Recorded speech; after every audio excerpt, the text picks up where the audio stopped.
सीताराम मंदिर में रोज में वहाँ सुबह सफाई का काम करता हूँ, झाड़ू लगाता हूँ। मंदिर के बाहर एक पीपल का पेड़ है, बड़का पेड़, अच्छा सुंदर पेड़ है, काफी पुराने है। पता नहीं कब से ये परंपरा चली, किसने चलाई। अभी लोग हैं जो घर पे देवी देवताओं की मूर्तियाँ खंडित हो जाती है या पूजा का सामान है, हर घर से बड़ देवता पे, पीपल देवता पे वो रख के जाते हैं और उनकी कोई व्यवस्था मंदिर की तरफ से है नहीं। उसको उठा करके हम लोग बाहर रखते हैं, एलसीडी वाले आते हैं, ले जाते हैं। सारे देवी देवताओं की मूर्ति है। तो क्यों ना आप राष्ट्रीय स्तर पे, अंतर्राष्ट्रीय स्तर पे आपकी आवाज़ आती है, आपको सुनते हैं, तो इसके बारे में भी कोई चर्चा की जाए कि ये पाप है, इसका ये होना चाहिए। आपको समझ ठीक है जी। नहीं, इसी में है। वही है, सेम है। हाँ, सेम है तो बोल रहा हूँ।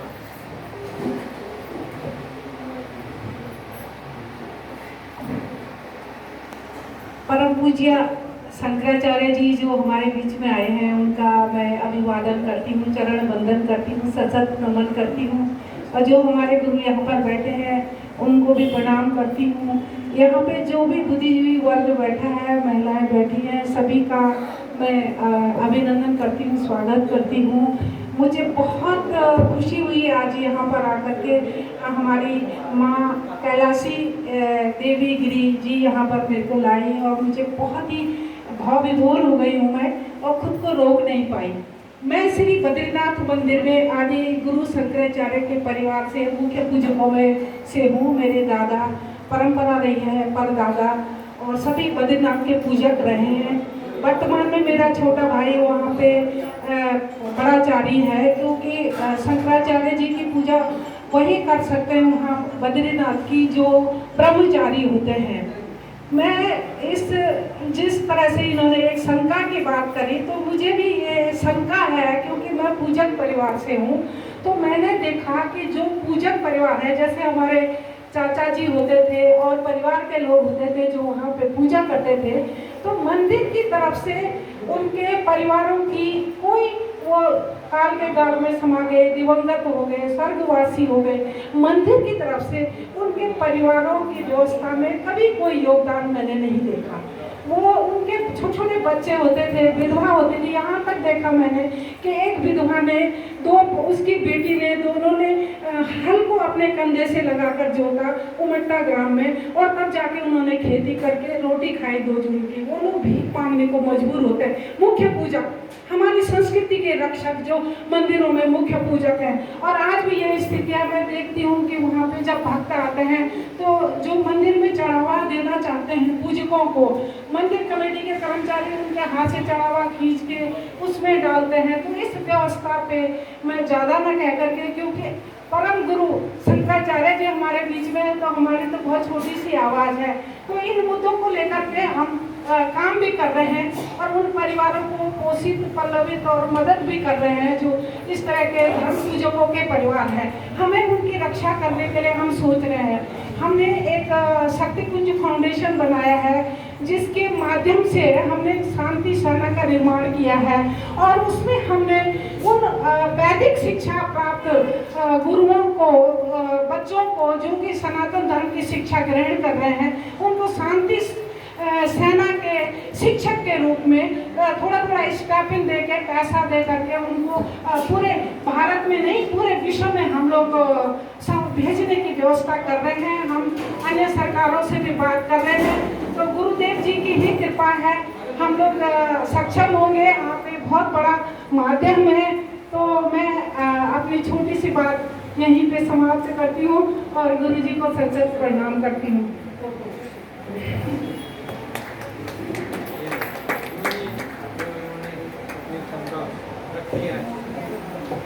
जो पीपल भगवान के ऊपर धर के पूजा सामग्री हमको ये सोच कर रख जाते हैं कि चलो भाई पीपल पर चली गई, लेकिन उसके बाद क्या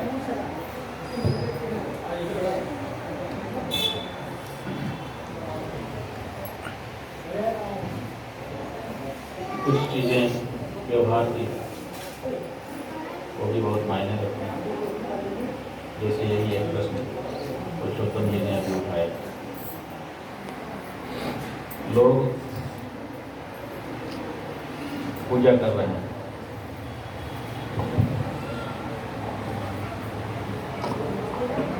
जितने लोग उतनी पूजा, एक एक व्यक्ति कई कई मूर्तियों को घर में ला करके पूजा कर रहा है। कहीं से कोई मूर्ति किसी ने भेंट कर दी, वो भी पूजा घर में रख देता है, आगे कहाँ रखें। किसी देवस्थान से कोई मूर्ति कहीं मिल जाती, कहीं धार्मिक स्थान की यात्रा करता है तो वहाँ पर अचानक देख करके कोई मूर्ति आकर्षित कर लेती है तो कहता है ये भी हम ले चलेंगे, तो ले आता है, फिर वो घर में रख लेता है। इस तरह से मूर्तियाँ अनेक हो जाती हैं, पूजा करता रहता है। बहुधा ऐसा होता है कि एक व्यक्ति बड़े श्रद्धा से सबकी पूजा करता है, उसका शरीर पूरा हो जाता है, तो जो उसके उत्तराधिकारी आते हैं उनकी वैसी समान प्रीति उन सब मूर्तियों में नहीं हो सकती है। तो इसलिए फिर उनको बोझ लगने लगता है कि अब इतने सारे देवता का हम कहाँ से सेवा करें, क्योंकि सेवा में समय लगता है। लोगों के पास सास बहू और साजिश देखने के लिए पर्याप्त समय, लोगों के पास भाजपा कांग्रेस की चर्चा करने के लिए पर्याप्त समय, लोगों के पास किसी तरह के और षड्यंत्र कूटनीति करने के लिए बहुत समय है, लेकिन पूजा पाठ के लिए तो बहुत समय कम पड़ जाता है। ये जरूरी काम जो है लोगों के पास, तो ऐसी परिस्थिति में वो सेवा भारी करने लगी। और फिर हम लोगों को पता चला, हमारा रायपुर आश्रम है गुरु जी का, हम वहाँ गए तो हमने देखा जो हमारे वहाँ के प्रभारी हैं उनके कमरे में हमको ले गए। बहुत सारी मूर्तियाँ शिव जी की रखी हुई थी, शिवलिंग, कुछ मूर्तियाँ भी थी, तो शिवलिंग। मैंने कहा इतने सारे शिवलिंग कहाँ से तुम ले आए? तो उन्होंने कहा कि वो कोई निर्मल बाबा हैं, उन्होंने टेलीविज़न पर ये कह दिया है कि घर में अगर शिवलिंग रखा है उसको निकाल दो, नहीं तो कृपा नहीं है। तो उनकी बात सुन करके लोग हमारे यहाँ ये शिवलिंग ला करके जमा कर रहे हैं, महाराज आप रख लीजिए, आप रख लीजिए। अब हम कैसे हटा दें, इसीलिए हमारे यहाँ इतने इकट्ठे हो गए। ये सब परिस्थिति है। इसी के साथ साथ एक परिस्थिति ये है कि मूर्ति खंडित हो जाती है कभी असावधानी के कारण, तो खंडित मूर्ति की पूजा हमारे यहाँ निषिद्ध है। ऐसी स्थिति में हम क्या करें? तो पूजा कर नहीं सकते। नियम ये है कि उनको पवित्र प्रवाह में प्रवाहित किया जाए मूर्तियों को। तो पवित्र प्रवाह कहाँ है? अभी हम यमुना जी को देख करके आए, तो यमुना जी का रंग काला है, लेकिन वो काला और ये काला में बड़ा अंतर है, जैसा दिखाई दुख हो जाता है। तो कई लोगों का मन ही नहीं करता है कि इसमें हम पधराएं, जिनकी पूजा इतने लोगों की।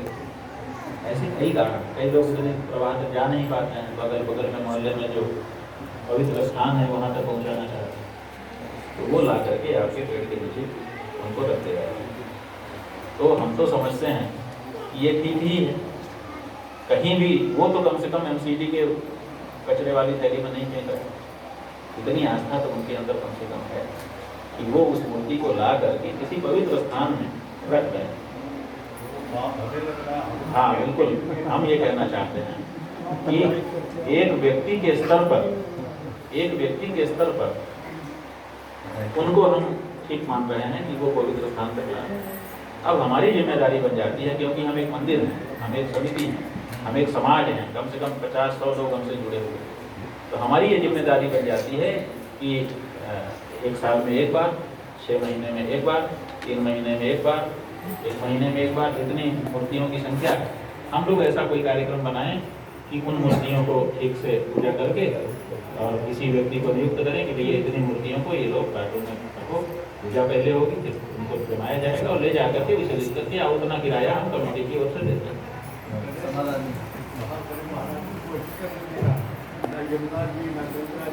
नहीं, वो तो करने देगा, सब करने देंगे, ना करने देने का क्या सवाल। ना करने दें तो और अच्छा है, ना करने दें तो हम लोग लड़ेंगे। आप हमारे पास सूचना भेजिए कि ताकि हमको करने नहीं दे रहे हैं, ऐसे नहीं करने देंगे, हम फिर देखेंगे। जो आपके अधिकार हैं, आपके शास्त्र में लिखा हुआ है कि पूजित हुई मूर्ति प्रवाह में विसर्जित की जाएगी, तो उसको लड़ाई लड़नी पड़ेगी। आपको वो अधिकार आपका है, उसको कैसे को छीन ले। 1 लाख साल से हम जो करते चले आए हैं, थोड़े दिन के आकर के कोई कानून बना करके उसको हमारे अधिकार को समाप्त कर देगा। ये तो हमको लड़ना ही पड़ेगा, अपने अधिकारों के लिए हमको लड़ना पड़ेगा। हम 5 करोड़ रुपया देकर के प्लाट खरीदें और 2 महीना ना जाए और कोई भैंस बांधने लगे तो उसका हो जाएगा। हमको अपने प्लाट की रक्षा करनी पड़ेगी, ऐसे ही हमारे अधिकारों की रक्षा हमको करनी पड़ेगी। तो हम समझते हैं कि ये कमेटियों के पास ये व्यवस्था बन जानी चाहिए, एक मद ये बढ़ा लेना चाहिए, इस मद के लिए चंदा कर लिया जाए, लोग करेंगे कि भाई इससे पुण्य मिलेगा तो हो जाएगा, एक व्यक्ति की आजीविका हो जाएगी, तो यही काम करेगा। और हमने आपको हम बता दे रहे हैं, अगर कोई सी कमेटी के पास एक क्षमता नहीं है तो हमारी अपनी एक योजना है परम धर्म संसद के अंतर्गत जो हमारे 108 विभाग चल रहे हैं, उसमें निर्माल्य सेवालय नाम का हमारा एक विभाग है, हम ये काम करते हैं। तो अगर आप हमको केवल टेलीफोन से व्हाट्सएप से सूचना भर देते कि हमारे यहाँ इतनी मूर्तियाँ इकट्ठी हो गई हैं पीपल के पेड़ के नीचे, तो हमारा आदमी आएगा और उनको पूजा करके लेकर सही जगह पे विसर्जन करेगा और उसका विसर्जन का वीडियो फोटो आपको भेजेगा कि देखिए हमें यहाँ लाकर ये मूर्ति विसर्जित करते हैं। ये सेवा हम करते हैं, हमारा निर्माल्य सेवालय इसके लिए काम करते हैं। केवल मूर्तियाँ ही नहीं, मंदिर से निकले हुए जो फूल हैं वो भी कई जगह पे कचरे में फेंके जाते हैं। लोग क्या करते हैं, श्रृंगार के लिए बहुत सारा फूल इकट्ठा कर लेते हैं, हालांकि ये अशास्त्रीय है। शास्त्र में ये जो बाजार का फूल है ये पुण्यदायक नहीं है, बल्कि इससे दोष हो जाता है। शास्त्र में ताजे फूल भगवान को चढ़ाने का नियम है, और ये बाजार का फूल बासी होता है, तोड़ दिया जाता है, फिर 2-3 दिन तक पानी छिड़क करके उसको किसी तरह से ताजा रखा जाता है और फिर बेचा जाता है। तो आप पैसा है खरीद लेते हैं, भगवान के ऊपर लाद देते हैं, उसे लादने से कुछ नहीं। एक ताजा फूल अगर आप भगवान के सामने रखें तो ज़्यादा पुण्य है बनिस्पत ये बासी पूरा 2 किलो माला की। तो लेकिन लोग चढ़ाते हैं, अब चढ़ाने के बाद भूल जाते हैं तो वो कचरे में फेंका जाता है। तो हम इसके लिए निर्माल्य सेवालय हमने बना रखा है कि अगर कोई हमको सूचना करेगा तो हम वहाँ से निर्माल्य इकट्ठा करके उसको सही निस्तारण करते हैं, खाद बना देते हैं और भी कुछ करते हैं, भस्म बना देते हैं। कभी कभी जहाँ जैसे गुलाब वगैरह का श्रृंगार होता है तो गुलकंद बना देते हैं, बाद में प्रसाद में बांट देते हैं, ये सब हम लोग करते हैं। तो आप इसकी सूचना भी हमको दे सकते हैं और मूर्तियों को भी सूचना दे सकते हैं, हम उसको करेंगे। हमको खुशी है ऐसा करके, क्योंकि हम समझते हैं कि हमारा दायित्व है और उस बेचारे को हम उतना दोष नहीं देते हैं कि एक इंडिविजुअल बेचारा खाने के लिए परेशान है, वो मूर्ति खरीद के ले आया, दिवाली में पूजा किया, वही बहुत है, अब थोड़ी मदद हम भी करते हैं, इसलिए हम लोग वो करते हैं। और आप कर सकें तो अपनी तरफ से करें, नहीं तो हमको सूचना करें, हम तैयार हैं, दिक्कत नहीं होने पाएगी। जैसे ही थोड़ी इकट्ठी और सूचना कर देंगे, फिर और इकट्ठी और सूचना कर देंगे, जितना भी लाएंगे हट जाएंगे ला पाए, क्योंकि रोज जब सफाई होती है तो कचरा ज़्यादा इकट्ठा नहीं होता। जितने सुन रहे हैं वो लोग भी इसके लिए सूचना करते हैं, उनको जो इनका मंदिर है वहाँ ले जाके रखते हैं और ये हमको सूचना करते हैं।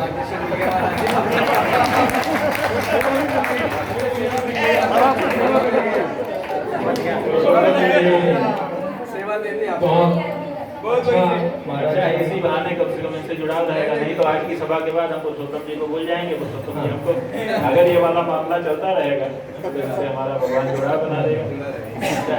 ये तो मैं अपनी रामलीला कमेटी का सौभाग्य मानूंगा कि आपने ये सेवा जो है कमेटी को दी है, और कमेटी जो है इस दायित्व को निभाने के लिए अपना भरसक प्रयास करेगी। और ये बात भी ठीक है, महाराज जी ने कहा है कि किसी भी अच्छे कार्य के लिए शुरुआत करने वाला चाहिए, सहयोग करने वाले बहुत मिल जाते हैं, इसमें कोई दो राय नहीं है, इसका जीता जागता हुआ